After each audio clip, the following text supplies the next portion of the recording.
Andy. Pumped to be here at Popdust. Thanks for having us. Yeah, and you guys have all sorts of cool stuff going on.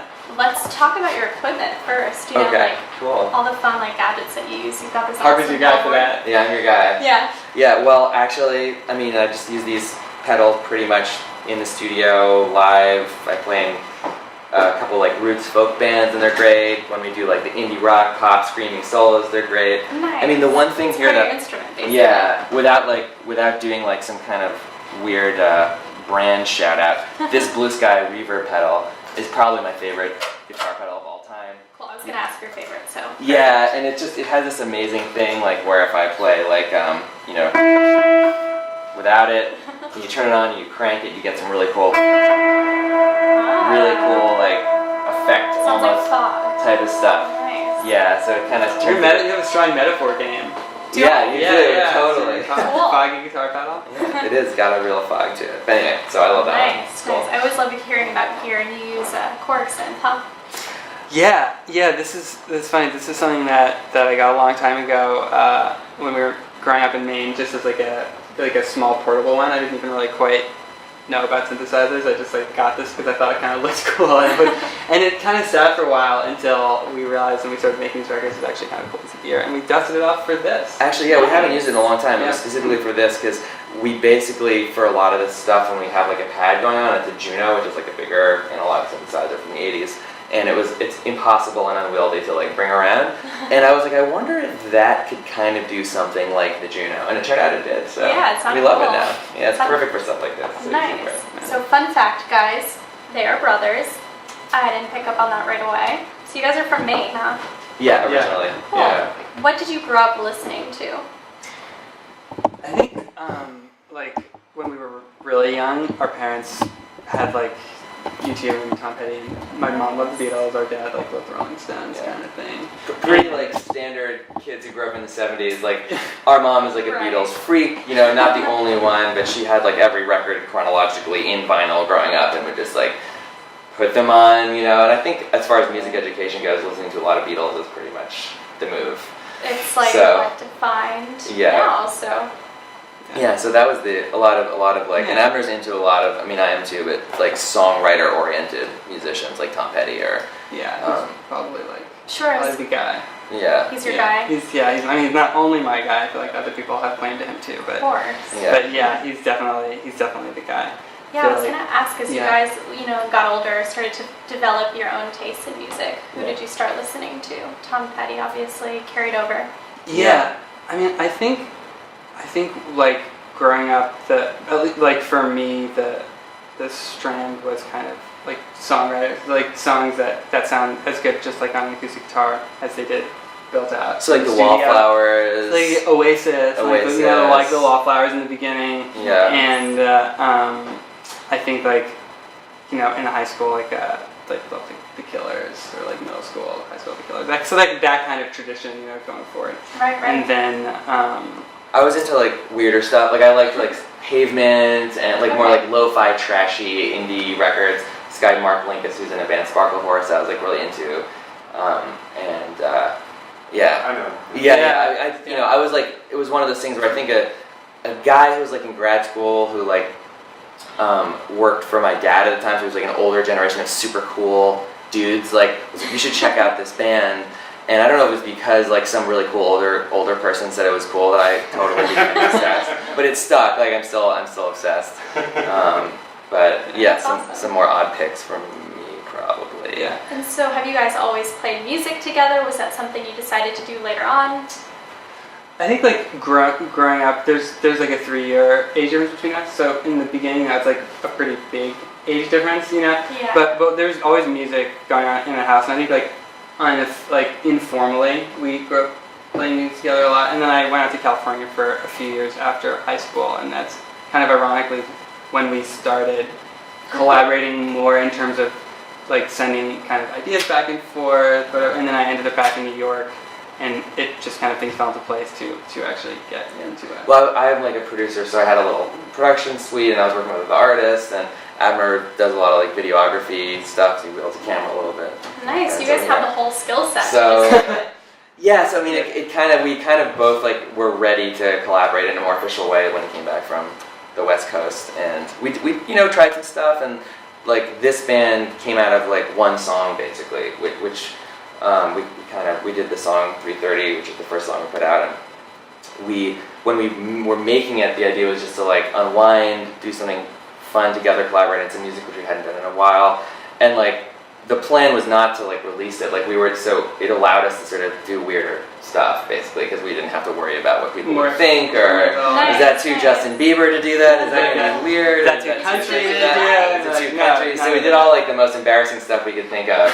And actually the next day we woke up and we did not have a production hangover when you're like, oh my god, we were like, oh, this is actually kind of cool. Like maybe we should do more.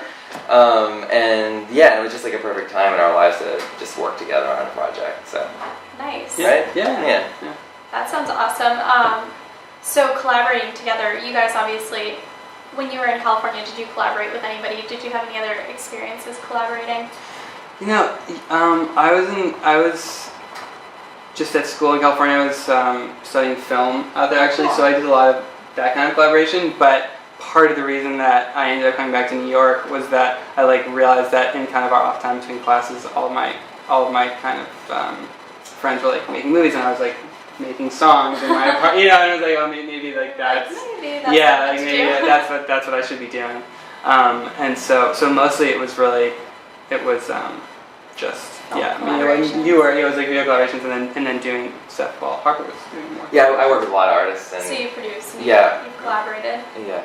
Do you guys have any kind of like sibling, like, I don't know, connection there? Like, I don't know. Like, is it a different kind of collaboration? You mean like mind melody stuff? Yeah, I was like looking for the word. You said that I was good at metaphors, and then I like couldn't find the word. Yeah, totally. I think so. I mean, I think it also comes from like just kind of like a shared vocabulary from growing up, listening to the same music, and kind of just being around the same, like not exactly, but being around the same kind of. Well, there is like musical, like I mean, because when I work with artists, sometimes there is like that gap where we have different like. Reference ways they'll be talking about something and they'll mention an artist and I'll think of like one thing about that artist but they'll think of something else, and so there's always that part of it is like the communication, but when we're working together it's like, not to harp on Tom Petty, but he's like a great production example, like those like Tom Petty acoustic guitars, I'm like like the two acoustic guitars on the left and right and they're like really shiny and like they're on like Free Falling or whatever, and we know Nice. So there's that. Do you think growing up in Maine, it's such a beautiful place, did it have an influence on your music? I think, it's you spend a lot of time when it's cold inside in your room, like practicing your instrument. I mean, I think that's like a known fact about musicians from Maine is like they get their musicianship from isolation and depression. I didn't even think about that because I like to hibernate in New York. Right. So there's definitely overlap there. The long winters I think influence. Winters. I think it's interesting. I mean, I think there's definitely like. One of the things that I always encounter is that because I don't know if it's because it takes like just that much longer for things to get to Maine because it's like as far from California as you can get.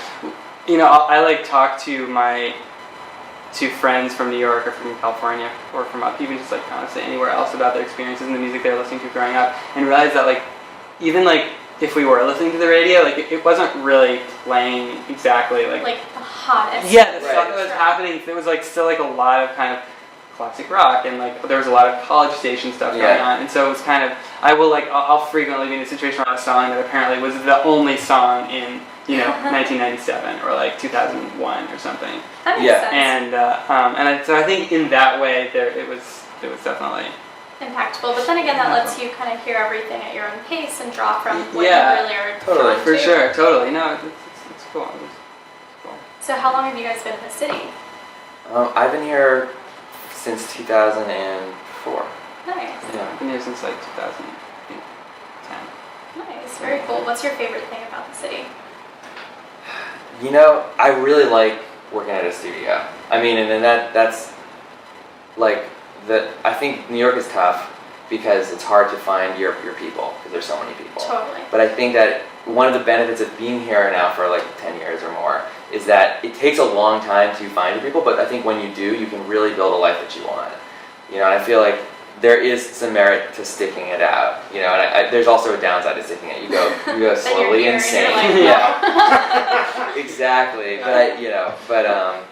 Yeah, I mean, for me, I think one of the reasons too that I decided to come to New York from California was that I feel like there's a sense it's such like an open kind of public place. Like you can find the people doing the things that you want, and it's like if you're willing to kind of like fight it out to a certain extent, you can find those situations to be in a way that's I think everyone unlike anywhere else. Everyone lives in their own bubbles, which is kind of cool because people create their own sort of worlds, you know, and then they intersect You and decide when to pop somebody's bubble. No, just exactly, just boom. Yeah, that's my favorite thing to do. favorite thing Yeah, to do. exactly. Pastime. Just like random guy in the street. Exactly. Totally. But, What are some of your like guilty pleasures? Like New York, there's so much good food everywhere. Like I don't know how any of us stop eating ever. Do you have like a favorite go-to place that like you totally didn't have in Maine and it's here? oh yeah, like at like 1 a.m, like getting chicken and rice at the halal stand, like on the corner Alright, of nice. Church Avenue. That's the move. Pizza. It's just Pizza? like I still Do you think have a I favorite just spot? we need to like have a whole nother interview about this. But basically, your thing is like any pizza. Like, But I think it is partly because like growing up in Maine, you know, obviously it wasn't the pizza game is like not not in strong it's way a really good food here. town actually, but the pizza Yeah, game is no, not but the the same. pizza, and I just like think I just have a genetic thing where I just like it so much that I almost like wouldn't trust my ability to differentiate between it to I be see. a good You're critic like, because I like it Are all there so. carbs? Is there cheese? We're good. Yeah. Yeah, basically. Exactly. Yeah. So that's So Nice. that's So do you guys go back and play in Portland at all?